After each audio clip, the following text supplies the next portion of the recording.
Halo Sobat yang terkasih, jumpa lagi bersama saya Margareta Putri Fani dalam pembelajaran Pendidikan Agama Katolik kelas 10. Pada kesempatan kali ini kita akan belajar tentang Yesus Kristus, sahabat sejati dan tokoh idola. Mari kita sama-sama belajar, mari kita sama-sama memahami isi pembelajaran kita pada kali ini. Sulit dibayangkan apabila seseorang hidupnya tanpa sahabat. Sebab secara kodrati persahabatan merupakan sebuah kebutuhan setiap manusia. Tidak ada manusia yang bisa berkembang secara sempurna tanpa peran seorang sahabat. Dalam Injil Yohanes memberi sebuah gambaran paham Yesus tentang persahabatan sejati. Yesus menyebut murid-muridnya sebagai sahabat, sekalipun banyak perbedaan antara mereka. Persahabatan antara dua orang atau lebih dapat terjadi karena berbagai hal, misalnya kesamaan hobi, kesamaan sifat atau karakter, kemudian ada yang saling membutuhkan. Ada juga merasa bahwa cocok dalam pergaulan, dan masih banyak lagi.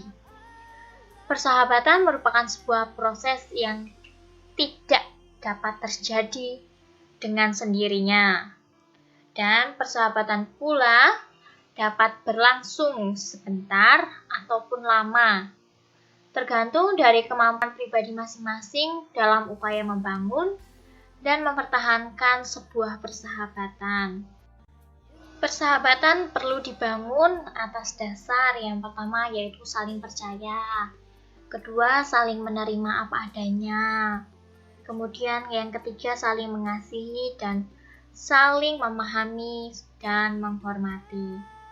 Saling percaya bahwa apapun yang dilakukan oleh sahabat semata-mata demi kebaikan dan perkembangan yang lebih baik.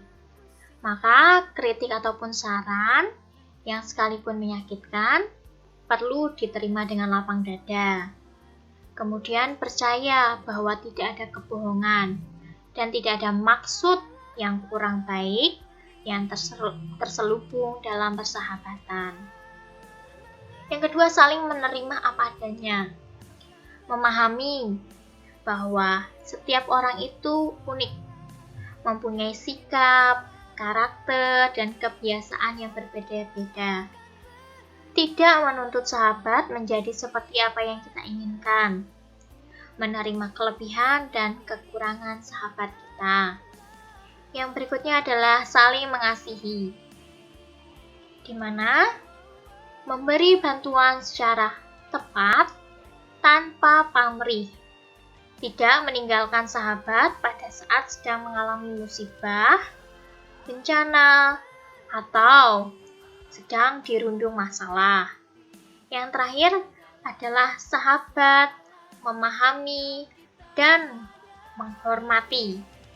Memahami kegembiraan, harapan, suka, duka, dan kecemasan. Memahami kapan bisa meminta bantuan dan kapan harus menunda. Memberi ruang dan waktu, kapan harus sendiri, kapan harus bersama.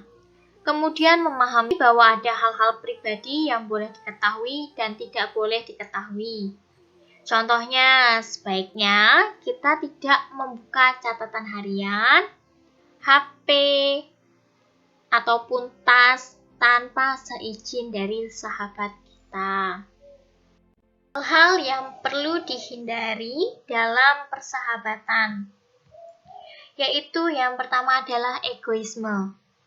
Egoisme itu berarti mementingkan dan mencari keuntungan diri sendiri. Dalam persahabatan, orang perlu berpikir, apakah yang saya lakukan merugikan? Apakah membuat sahabat merasa terpaksa atau diperdaya? Yang kedua adalah kebohongan. Dalam persahabatan diperlukan sebuah kejujuran, tetapi kejujuran perlu ditempatkan dan disampaikan secara bijaksana. agar sahabat dapat menerima tanpa marah ataupun sakit hati. Para murid itu sahabat istimewa sebab Yesus telah menetapkan atau Yesus telah memilih mereka secara khusus di antara banyak orang yang percaya. Keistimewaan itu mengandung konsekuensi bahwa para murid diharapkan mampu untuk menghasilkan buah-buah persahabatan dengan Yesus dalam kehidupan mereka sehari-hari. Keistimewaan itu juga diberikan kepada para murid, sehingga apapun yang mereka minta kepada Bapa dalam nama Yesus akan dikabulkan. Persahabatan Yesus adalah persahabatan yang kekal, yang tidak tergoyahkan oleh pengkhianatan sekalipun. Kepada Yudas Iskariot, salah satu muridnya yang telah mengkhianati dan menjual dirinya, Yesus tetap menyapa dia sahabat. Hai sahabatku, untuk itukah engkau datang? Sikap dan tindakan Yesus dalam persahabatan dengan para murid-muridnya sungguh mengagumkan. Maka pantaslah Yesus juga kita jadikan sebagai idola dan model kita dalam memperkembangkan diri dan dalam membangun sebuah persahabatan.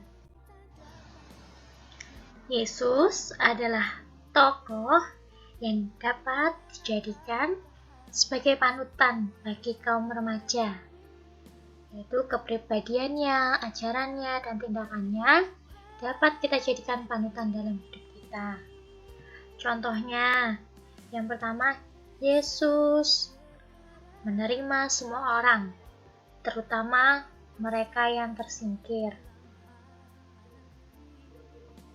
Pada zaman Yesus, para pemimpin agama Yahudi menganggap orang miskin, orang sakit, orang berdosa, anak-anak dan kaum perempuan merupakan kelompok masyarakat kelas 2. Oleh karena itu, mereka tidak pernah diperhitungkan hak-haknya, baik dalam tatanan kemasyarakatan maupun keagamaan.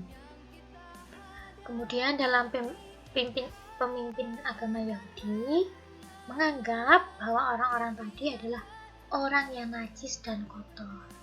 Namun sebaliknya, Yesus memperlakukan orang tidak berdasarkan status sosial atau kedudukannya.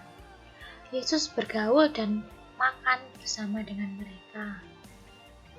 Yang kedua adalah Yesus berani mengkritik sikap para penguasa, yang dimana pada zaman dulu pemimpin lokal masyarakat Yahudi bertindak korup, menindas, dan sewenang-wenang.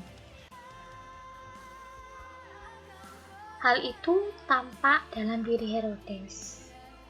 Atas sikapnya itu sampai-sampai Yesus menyebut Raja Herodes sebagai serigala. Kemudian yang berikutnya, yang ketiga, yaitu Yesus mengutamakan kasih dalam menjalankan aturan agama.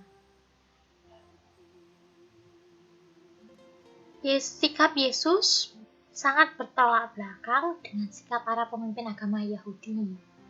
Bagi Yesus, aturan keagamaan itu penting, sejauh aturan itu membantu manusia untuk mencapai keselamatan seutuh-utuhnya. Yesus sangat menghormati hukum Taurat, terlebih menerapkannya secara benar. Kemudian yang keempat, Yesus adalah pribadi yang beriman. Orang beriman bukanlah orang yang mempunyai pengetahuan yang cukup tentang Allah. Orang beriman itu adalah orang yang percaya akan Allah dan senantiasa membangun relasi dengannya, serta yang hidup sepenuhnya mau diatur dan dirajai oleh kehendak Allah dalam ketaatan yang penuh, tanpa tedeng aling-aling. Terima kasih sudah belajar bersama dengan saya, Margareta Putri Fani. Sampai berjumpa lagi dalam video pembelajaran yang lainnya. Bye-bye.